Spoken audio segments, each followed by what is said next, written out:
Hello, welcome to the stand of Dassault Systèmes at the SPS in Germany, Nuremberg. My name is Jeroen Beuring, and what we are seeing here in the back is something really exciting, 3D Excite. It's basically our 3D experience brought onto a device from Apple Vision Pro, and in this case we are doing sense computing. Sense computing is basically where you're interacting with the software. You see it a little bit in the background, and this allows you to interact with virtual twins, with digital twins, and explore different alternatives and really interact with it in a very easy way. Naturally, the lady that's here going through this, it's a very high quality, as you can expect from an Apple device. We do this on many other devices, but this device has a real nice And you developed this UI, this software? Yes, this is completely based on the virtual twin software or on our 3D Experience platform. There is a 3DLive app that goes onto the enterprise version of the App Store from Apple, which you then bring on and activate on this device. So, does it have to do with this robot?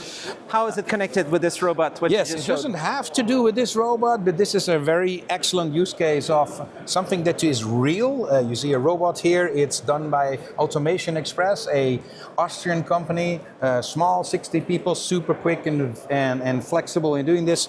Now, their core is the 3D. So everything they do is a digital twin first, and then it becomes available in real, which they then sell to their end customer for automation.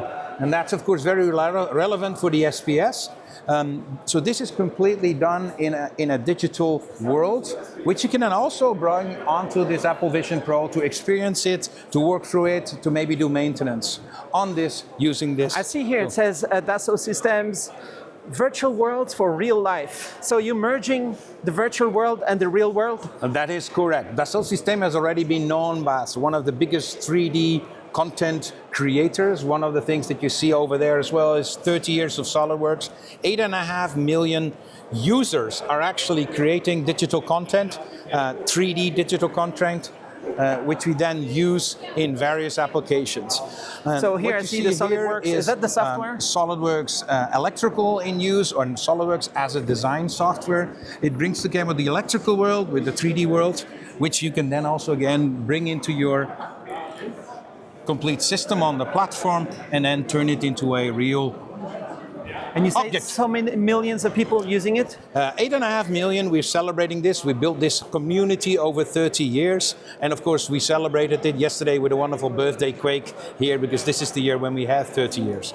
So when this apps, let's say, I don't know, like Blender or some other things, this is just for objects or for worlds? No, this is an app where people create 3D objects. So they start really from scratch, create these objects, and then they add, of course, the cables, the electronics, the devices. They bring it together onto our 3D Experience platform, where they also have the bill of materials, the purchase list, the more information that is now then made available. Can also tell people if it's going to work or not? Yes, we actually, and this is something more on the background. This is, we can go over there for a little bit. What you see here is the simulation software, SIMULIA. They are actually simulating how this 3D model could operate in real life. It can have various different views, whether it breaks, whether it can operate properly, whether it has the right electromagnetic waves in there. So these lines are kind of like this is an analysis illustrating the power of the data. Yes, this is basically showing now somebody that can interpret this into what would be the physical way of how it would operate. Can it work? And for example, if you have a 5G network, like you are doing a YouTube video and you want to have access to it, you need to know whether you can have access to these magnetic waves, which is then simulated here. You can simulate these kind of things, and you can see many different electrical devices where we can then see what is the radiation, can you have access to this or not. And you're recording this on a wonderful device. It probably has a lot of these kind of things in. So when people develop this in the 3D world, then it becomes available. And if we go around here, I see some other tools on the wall here. What is Catia? Yeah, so Catia is another design software that we have.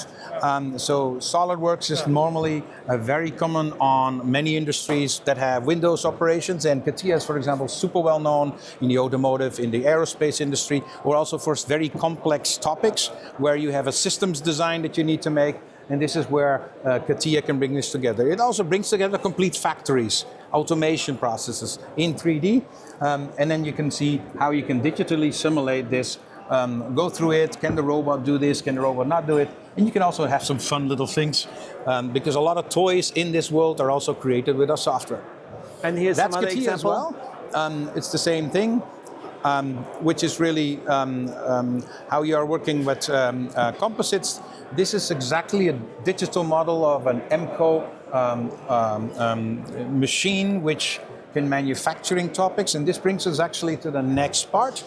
When you are manufacturing things, this is actually what you saw before in real life. Delmia. And this is the virtual twin of that which is used in real life.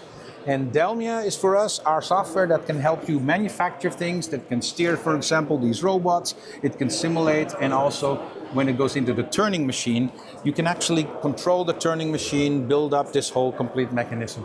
And Delmia works? Delmia works, take it even one more further. If you have a complete factory with hundreds of these machines, you would like to manufacture, execution, control it, MES. And this is what this software can actually then do this. And bring it into the factory, plan it, see the inspection things, so that your factory actually get optimized and works better.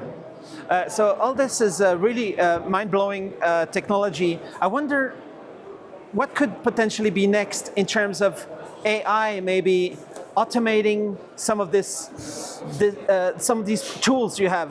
Are you already doing that? Yes, actually we have released our 2026 release, for example, of SolidWorks, where there are some small little AI topics in.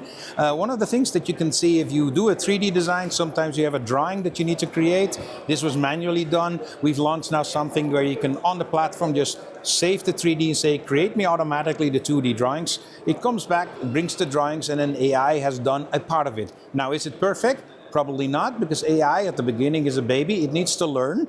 It needs to learn on your data, and this is exactly what this AI would then be doing. So we see more of these kind of technologies supporting users in the future, where certain software routines can be more automated. And one other aspect is not every day you can understand complex software. So how do you make things simple? AI can help you make things simple. So we've introduced an AI called Aura, who actually can tell you in the software, I would like to do this, I don't remember how it works, and it will then come back and show you exactly how to do it, what to do with it, and this really helps you. Nice, that's awesome. Maybe it can even help move your mouse a little bit, or it doesn't move your just mouse. Explain you what to do. Now, for that we would need a robot probably to move the mouse for you, but it can really do a lot of things and help you find quickly what materials you've used, what you want to do next, and so on. Because it looks so awesome, the software you showed me, but I guess it would be great to learn faster, or just basically to prompt it and say, help me build this, and here's going to go step by step what to do. Or maybe eventually it will even output. Well, I just say, build me a factory to make electric cars in Switzerland. Well, of course, that's a nice dream for many people. I personally, and I think, believe at the beginning and the end of AI, there is always a human being that is prompting and that is asking the correct questions. And with those prompts, you can develop new innovations and so on. I think really, innovative new things come from the joining of these technologies. Maybe an AI can support. Have we got something that is similar to this, but I would like to use it in a different context? And I think that's something that we will see in the industry over time. At the moment, we are just making life easier for many people with AI, and the next level would be, of course, generative AI or more of those types. So I guess your technology is enabling millions of things to happen in the world, right? It's not just small markets. It's not just like potential military or something. It's actually everything. No, we are operating in 12 different industries, whether it is bicycle production or bicycles in action, cars we already spoke about, even nice, wonderful little toys. If you would go into your neighborhood and have one of those climbing racks where your kids are playing, that is designed with our software, all the way up to very high advanced nuclear plants, drones, etc., etc., etc. So we have a very widespread use of our technology. Each technology needs a little bit of a different focus. That's why we are structured in Dassault Systèmes in industries, and then we deliver, for a car manufacturer, it's a little bit different than somebody that is making a wooden chair, and that's of course what you then will find in the fine-tuning. And I guess maybe you have a network of experts in all the fields and all the different segments who can help people get things done, right? Yeah, absolutely. We work with, of course, quite a lot of partners. We have a nice, wonderful 26,000 plus people at Dassault Systèmes. They're developing and bringing this stuff, but we work with a huge network of partners, users, customers like Automation Express, where we are jointly exploring what's the next big thing and how can we make that happen.